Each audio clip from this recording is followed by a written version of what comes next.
Bonjour et bienvenue à tous sur la chaîne Le Café des Red Devils. Alors aujourd'hui, on se retrouve pour une nouvelle vidéo, une vidéo autour de l'actualité de Manchester United, le mercato, les déclarations de Omar et Kitike. Avant de commencer la vidéo, les gars, vous connaissez la chanson, on s'abonne, on partage, on commente. Les gars, suivez-moi aussi sur les réseaux, sur TikTok, sur Instagram et n'oubliez surtout pas de rejoindre le Discord. Les gars, tout ça, ça soutient la chaîne et comme je vous le dis toujours, vraiment, ça me motive énormément et encore merci les gars. Comment United? Bon, je peux pas commencer cette vidéo sans en parler. Il est là, le nouveau maillot. Franchement, j'étais assez mitigé comme on en avait parlé. Je préfère toujours, pour le moment en tout cas, le maillot third.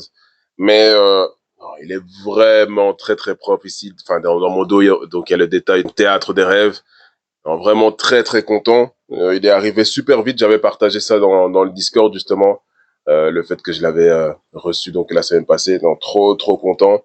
Et les gars, rejoignez le Discord parce que bientôt il y aura une petite surprise pour vous. Alors on débute directement dans le vif du sujet. Ekitike, les gars, c'est de plus en plus proche apparemment. Voilà, moi je vous avais déjà parlé de mon problème avec son âge et le prix de son transfert. Mais voilà, on a des avis pas toujours objectifs dus à son passage au Paris Saint-Germain. On attend surtout Gyökeres ou Osimhen. Alors moi, ce que j'ai fait, j'ai demandé un peu l'avis de ChatGPT. Et ChatGPT m'a dit quelque chose vraiment très intéressant à son sujet. J'ai demandé les points forts et les points faibles. Et il y a des points forts très rassurants et il y a des points faibles un peu moins. On va revenir là-dessus tout de suite ensemble. Alors le premier point fort, comme on en avait parlé d'ailleurs, c'est la technique et les dribbles. Voilà, c'est un joueur qui est doué balle au pied. Techniquement, en un contre un, il sait faire la différence. C'est une des choses justement en comparaison avec Gyökeres dont on parlait dans le live, les gars, que Gyökeres, c'est surtout un monstre physique, c'est rapide, c'est puissant, mais c'est peut-être un peu moins doué techniquement. Voilà, Ekitike, c'est quand même un de ses points forts, donc c'est pas mal de le souligner, parce que ça peut être dans des cas où la défense est basse, ou dans des cas où juste on ne trouve pas la solution, où on ne met pas tout le poids sur les milieux créatifs pour justement créer une action. Il peut le faire aussi lui-même. Donc ça reste un point très important. Le deuxième point fort, c'est le mouvement sans ballon. Apparemment, donc le mouvement sans ballon, ça veut dire les appels de balles. Apparemment, c'est vraiment un de ses points forts aussi. C'est très intéressant parce que c'est une chose que je regrettais un peu avec Højlund cette année. Quand j'allais au stade, je regardais Højlund et je me disais, tiens, il n'est pas assez disponible. Et je trouvais les joueurs comme Garnacho, comme Ahmad, comme Dalot, même Dalot, oui, quand il monte, beaucoup plus disponible et qui faisait des appels beaucoup plus tranchants que Højlund. Donc, avoir un attaquant mobile et qui sait faire des appels, franchement, pour des milieux créatifs comme Cunha, Fernandez, Meinou, peut-être Mbeumo qui arrive, ça peut vraiment faire mal. Un autre point fort, et qui est super important pour le système d'Amorim, et justement ce que Amorim recherche d'un joueur et d'un attaquant, eh ben, c'est la polyvalence offensive. Il sait jouer en pointe, oui, mais il sait aussi jouer sur les côtés. Et ça, même si ça risque pas d'arriver s'il venait à Manchester, de le faire jouer sur le côté. En tout cas, ça peut permettre surtout dans les phases de jeu offensif de bouger avec ses coéquipiers, de tourner avec des Mbeumo, des Cunha, des Zirkzee. Vous imaginez pour la défense, comment c'est compliqué de défendre sur justement ce joueur. Il ne reste pas toujours au même endroit. Une fois il est ici devant moi, une fois il est à droite, une fois il est à gauche, une fois c'est Mbeumo, une fois c'est Cunha. Enfin, voilà, la polyvalence offensive, c'est un des points.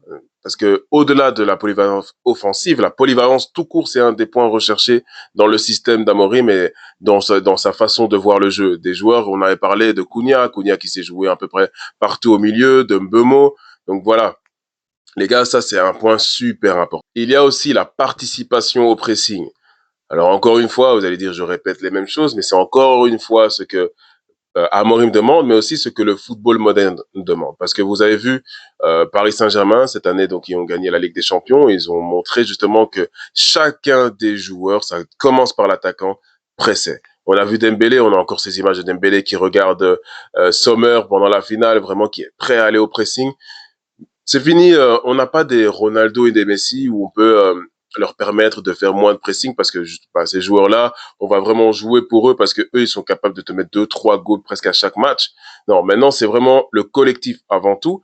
Et L'attaquant aussi doit presser. Højlund le faisait très bien la première saison. La saison passée, il pressait, mais avec un peu moins de rigueur, je voudrais dire. Maintenant, Ekitike, si c'est un de ses points forts aussi, c'est vraiment très intéressant. Il y a aussi la création d'occasions. Voilà, on en parlait, ça fait un peu partie donc de la polyvalence offensive, de la technique. Voilà, c'est un joueur aussi qui sait créer des buts. Donc pour lui et pour ses coéquipiers. Encore une fois, c'est tous des points qui sont hyper importants pour notre système de jeu, pour Amorim et pour les autres coéquipiers. Parce que ouais, c'était aussi notre problème. Comme on le sait très bien, notre problème, c'était les créations, la création de jeux, d'occasions, mais surtout la finition. Mais voilà, ça commence d'abord par une création. Et on a souffert avec ça. La saison passée, à part Fernandez, Ahmad, Garnacho quand même de temps en temps, les autres joueurs ne créaient pas beaucoup et on a pêché devant les goals et on était vraiment ridicule, statistiquement parlant, offensivement, c'était ridicule. Donc voilà, un joueur qui apporte encore ça, qui a ça en plus sur sa palette offensive, sur sa palette technique, c'est vraiment un plus. Voilà, je suis pas revenu sur tous les points, mais je vous les mettrai quand même. Maintenant, je vais venir quand même sur les points faibles. Et dans les points faibles, eh ben, il y a la force physique et les duels aériens. Voilà. Ekitike, c'est un joueur qui fait 1m90, mais comme vous pouvez le voir, c'est pas le joueur le plus costaud. Et il fait partie de ces joueurs qui sont grands, mais qui ne gagnent pas beaucoup de duels aériens et pas beaucoup de duels physiques. Et ça peut être un très gros problème en première ligue, où on sait que les défenseurs, ils sont au physique, ils sont au taquet et contre des attaquants un peu plus fragiles, ça peut être compliqué. On a vécu ça avec certains attaquants. Moi, je me souviens de Falcao, qui avait quand même beaucoup de mal avec les défenseurs physiquement. Voilà, la première ligue, ça rigole pas. La première ligue, les défenseurs sont solides et rapides. Donc, Ekitike, il est encore jeune, il peut évidemment encore s'améliorer dans cet aspect-là, prendre un peu plus en volume, mais prendre en volume, est-ce que ça empiéterait pas sur ses qualités techniques, justement? Donc voilà, à voir, ça reste un point quand même, moi, qui me désole parce que bah, notre attaquant, il doit pour moi être solide et physique parce que ça doit être notre point d'appui. Et vous avez bien vu la saison passée combien de ballons on envoyait à Højlund. Højlund qui est censé être un costaud, eh ben il se faisait bouger, il était là, il s'abaissait, il tombait, il passait son temps par terre parce que c'est très solide en défense en première ligue. Et il y a deux points bon, que je vais mettre en un parce que c'est la finition. Voilà, bon, il n'est pas connu pour être le grand finisseur, même si son passage et son temps maintenant donc à Francfort est beaucoup mieux que les saisons précédentes au Paris Saint-Germain. Voilà, c'est pas le grand finisseur, c'est pas le grand numéro 9, comme par exemple bon un joueur qui a plus ce sens du but. Et je viens vite fait sur lui maintenant parce que il y a eu quelques intérêts. Je viens que vite fait parce que c'est des intérêts de loin. Donc vous savez toujours, comme je vous dis toujours, il faut prendre ça de loin et avec des pincettes. C'est Vlahovic. Voilà, Vlahovic qui apparemment aussi intéresserait Manchester United. Eh ben en comparaison avec Ekitike, c'est plus un buteur. Et Gyökeres aussi, évidemment Gyökeres, c'est des tueurs. Ekitike, pas encore en tout cas, parce que Gyökeres, Vlahovic, on parle de joueurs qui n'ont pas l'âge d'Ekitike et qui ont pris de l'expérience. On sait qu'un attaquant, quand il est jeune, c'est quand même un aspect qui est toujours un peu plus compliqué. Évidemment, on parle pas des Haaland, des Mbappé, des gens qui sont complètement surdoués, mais dans un attaquant normal, on va dire, eh ben c'est avec l'âge qu'il prend et qui devient vraiment très fort. On a vu ça avec aussi Van Persie. Van Persie, quand son prime, ben, c'était vers les 30 ans. Drogba, on n'en parle pas. Hein. Drogba, donc voilà, il faut quand même assez être patient avec les attaquants. Mais c'est quand même un point à souligner. Ce n'est pas un super grand buteur. Et comme on en a parlé un peu plus tôt, ben, c'est le point où on a un problème. Donc, est-ce que on va encore être patient? Est-ce qu'on va être patient avec lui parce qu'on ne l'a pas été avec Højlund? Mais maintenant, par rapport à Højlund, peut-être qu'il pourrait se rattraper avec le fait de créer du jeu autour de lui et d'amener des goals aussi. Voilà, encore un point, disons, qui me fait pas trop peur parce que je me dis qu'avec le temps et avec Cunha, Fernandez, Mbeumo, Ahmad, je me dis que il pourra marquer. Mais voilà, ça reste un point où ce n'est pas un point fort pour lui malheureusement. Alors aussi, on a appris la merveilleuse nouvelle. Donc, j'avais fait une petite vidéo sur YouTube, enfin un short là et sur TikTok aussi, où j'ai dit que bon, il y a un Camerounais qui fera partie de l'effectif la saison prochaine. Et c'était pas Mbeumo, en tout cas pas encore. C'est Onana, donc il va rester.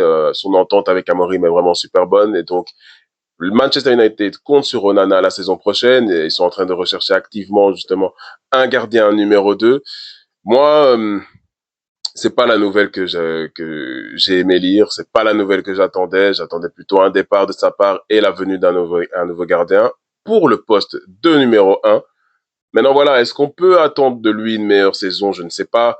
Vous savez ce que je pense de lui. Enfin, on est beaucoup à penser que il doit partir parce que Onana nous a coûté beaucoup de matchs et beaucoup d'erreurs. C'est des difficultés en première ligue, dans les duels aériens, etc. Donc, Onana, je ne le sens plus, vraiment, tout simplement. Il était venu aussi pour sa qualité de jeu au pied. On n'a presque rien vu de ça. Voilà, on peut aussi parler de confiance, hein, comme pour l'attaquant, pour Højlund. Il y a la confiance qui joue, bien évidemment. Peut-être aussi qu'avec une défense un peu plus solide devant lui, il pourra justement prendre confiance et être un peu plus serein et être un peu plus efficace dans les moments cruciaux, les moments clés. Donc à voir, mais Onana, j'aurais pas misé sur lui en numéro 1 la saison prochaine. Et le fait que Manchester cherche un numéro 2, ça m'inquiète un peu. Maintenant, rien n'empêche que le numéro 2 prenne la place du numéro 1 durant la saison. Et ce numéro 2, il semblerait que ce soit Emiliano Martinez qui se rapproche de plus en plus donc de Manchester United. On en a déjà parlé. Il y a des préférences pour Chevalier et parfois à juste titre, c'est selon. Mais voilà, Martinez, comme on avait déjà dit, c'est un gardien d'expérience. Maintenant, est-ce qu'il va accepter de venir en numéro 2, même s'il y a toujours une possibilité de passer devant Onana durant la saison? À voir, ça va être quand même un dossier assez intéressant à suivre durant ce mercato. J'ai parlé d'Højlund et Højlund, l'Inter s'intéresse toujours à Højlund, mais Højlund, comme on l'a dit aussi, lui, il veut rester à Manchester United et il souhaite prouver sa valeur et se battre pour sa place. Donc voilà, les joueurs, ils aiment bien toujours dire ça lors du mercato, évidemment. Pendant la saison, personne ne se bat pour sa place, mais quand le mercato arrive et que les transferts et qu'il y a des rumeurs, là, on veut se battre pour sa place. Enfin bref, en attendant, on peut pas vendre Højlund maintenant, les gars. Il faut être assez honnête. Pourquoi on ne peut pas le vendre maintenant? Parce que ça n'avance pas sur les dossiers de nos joueurs offensifs. Mbeumo, depuis la semaine passée, c'est toujours pas officiel. Bon, il y a eu des rumeurs comme quoi c'est complètement off avec Tottenham, donc ça se rapproche, c'est en train petit à petit de se rapprocher. Peut-être que Mbeumo aujourd'hui ou demain sera un jour de Manchester United, mais en attendant, ça prend du temps et rien n'est sûr. Gyökeres, Osimhen, pareil. Gyökeres avec Arsenal, où Arsenal avait gelé la piste parce que Sporting Lisbonne demandait un peu trop d'argent, et donc se sont penchés sur Sesco, mais Sesco, pareil, son club demande trop d'argent, du coup Arsenal a gelé la piste aussi. Donc à voir lequel des deux ils vont choisir, parce que ça aura un impact sur nous aussi, parce que si Gyökeres ne va pas à Arsenal, il va pousser pour aller à Manchester. Et est-ce que Manchester va jouer la carte de l'orgueil ou pas? On verra. Donc, et Osimhen, le dossier d'Osimhen n'a pas avancé non plus. Voilà, c'est surtout le dossier Ekitike pour le moment qui avance, mais toujours rien de concret. Pour le moment, tout ça, c'est toujours assez flou. Donc, pour le moment, notre neuf, c'est Højlund. Et quid de Rashford? Rashford aussi, est-ce qu'il va rester, partir? Enfin bref, donc pour le moment, pour moi, tant que ça reste flou comme ça pour le poste de l'attaquant, on ne peut pas vendre Højlund. On peut pas commettre cette erreur, la même erreur on a commis donc durant le mercato hivernal où on a vendu nos joueurs offensifs et on a gardé que Højlund, Garnacho et Ahmad, et Zirkzee, pardon, pour qu'ensuite il y ait des blessures, etc. Non, on peut plus faire ce genre d'erreur, donc là, Højlund, il va rester pour le moment. Et pourquoi les dossiers n'avancent pas? Il y a une raison à ça aussi, c'est Omar qui ne veut pas, et à juste titre en mon sens, surpayer les joueurs, que ce soit par le montant du transfert ou les gros salaires. Et moi, je trouve que ça, c'est une bonne chose, mais voilà, ça prend plus de temps, évidemment, parce qu'il y a plus de négociations, les clubs souhaitent toujours beaucoup d'argent, et les joueurs aussi. Donc, c'est une très bonne chose qu'ils fassent ça parce qu'on se retrouve après dans des problèmes. Et les problèmes, on les connaît aujourd'hui, on les vit aujourd'hui, cette difficulté à vendre des joueurs qui sont venus chez nous avec des salaires énormes et qui ne veulent pas voir leur salaire à la baisse pour aller dans d'autres clubs. Et les autres clubs ne veulent pas s'aligner à leur demande salariale. Donc, voilà, on a des Sancho, une fois il était à Dortmund, puis Dortmund ne sait pas le payer, puis Chelsea, puis il voulait pas baisser son salaire de 300K par semaine, du coup il est revenu à Manchester. Enfin, voilà, on a des difficultés à vendre nos joueurs parce qu'ils pèsent beaucoup trop au niveau de leur salaire. il ne faut plus commettre ce genre d'erreur. Évidemment que nos joueurs vont gagner plus d'argent chez nous que, par exemple, pour Cunha. Cunha va gagner beaucoup plus que quand il était à Wolverhampton, mais c'est pas le même budget non plus. Il faut quand même rester assez logique, les gars.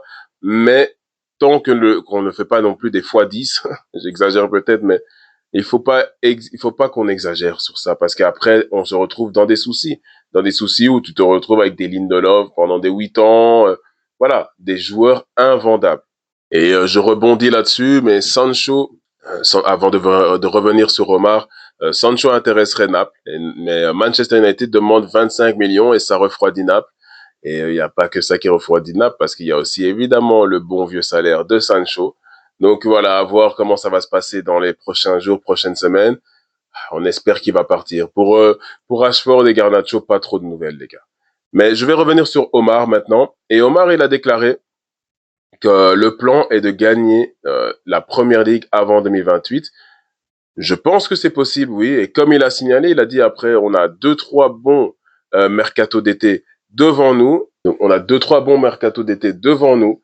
Et oui, clairement, si les choses sont faites correctement, qu'il y a des arrivées, mais surtout des départs, que les joueurs s'adaptent réellement au système d'Amorim, que ça commence à prendre. Il y a beaucoup de si, de si, de si. Mais les gars, c'est pas impossible. C'est pas impossible. Et surtout, je pense qu'il faut rester optimiste. C'est vrai que c'est très difficile dans ces temps-ci d'être optimiste avec Manchester United, mais si on n'est pas optimiste ou on n'a pas d'espoir, ça devient vraiment très dur de les supporter. Mais Omar, 2028, c'est dans c'est dans 3 ans et les gars, c'est possible si les choses sont bien faites et j'espère qu'elles vont être bien faites. Omar a l'air d'avoir les idées claires, d'avoir un plan tracé. Faut le faire confiance. Il a parlé aussi de Cunha. Il a dit que Cunha, les supporters vont l'adorer. Il a un côté cantonesque. Il aurait dit euh, que c'est un joueur qui fait lever les foules. Enfin, moi, j'ai hâte de voir. Cunha, je suis vraiment très hypé, comme je vous l'avais déjà dit. J'ai vraiment hâte de le voir jouer lors de la pré-saison qui commence en mois de juillet, mi-juillet, il me semble. On fera évidemment des previews et des débriefs de ces matchs-là aussi, même si c'est des matchs de pré-saison, les gars. C'est un match de Manchester United, donc ça nous intéresse. Donc, hâte de voir Cunha à l'œuvre. Dernière chose ici, c'est Cherki. Ryan Cherki, le traumatisé, le haineux, le triste, le excellent joueur. Tout ce que je vais dire derrière ça n'a rien à voir avec son talent et ça ne veut pas dire que je ne reconnais pas le talent du joueur. Mais voilà, Ryan Cherki, il a parlé et il vit encore très mal la victoire de United contre Lyon. Voilà, ça lui aura appris à ne pas célébrer trop tôt, à ne pas se croire vainqueur ou qualifié trop tôt, surtout contre Manchester United, parce que malgré dans notre période désastreuse, on reste Manchester United. Il y a toujours des miracles qui peuvent se passer, encore plus à Old Trafford. Et donc le petit gars, il a été traumatisé. Il a dit qu'il n'a pas aimé ça, surtout qu'il, bon, voilà, il joue à Lyon, etc. Logique. Et qu'il attend le derby de Manchester pour nous tuer. Alors, Cherki, franchement, si j'étais joueur de Manchester United, tu serais ma cible sur le terrain et tu aurais un bon jour de ma part dès le début du match. Mais je vais compter sur nos guerriers. Ugarte, Martinez, Casemiro, vous avez une mission. C'est calmer ce gars. Faut le calmer. Il faut le calmer, il faut le remettre à sa place. Tu veux nous tuer, on va te tuer d'abord. Après, tu verras. Donc, Cherki, et moi je vous dis ça, j'ai aucune haine, ça lance le derby déjà avant l'heure, et ça risque d'être très pimenté, et on a hâte de voir, j'espère qu'il ne sera pas blessé, parce qu'on veut voir les meilleurs joueurs sur le terrain. Donc, Cherki, rendez-vous lors du derby de Manchester, on n'a pas encore les dates, on les aura normalement aujourd'hui, et Martinez, Casemiro, Ugarte, vous savez ce que vous devez faire. Enfin voilà les gars, fin de vidéo. On va se retrouver donc encore une fois pour une prochaine vidéo débrief sur l'actualité mercato de Manchester United avec en espérant un Here We Go de Mbeumo. Si Mbeumo signe, je ferai la même vidéo que pour Cunha, donc un peu une présentation et le parcours de Mbeumo. Je le ferai pour chaque joueur qui vont signer à Manchester United.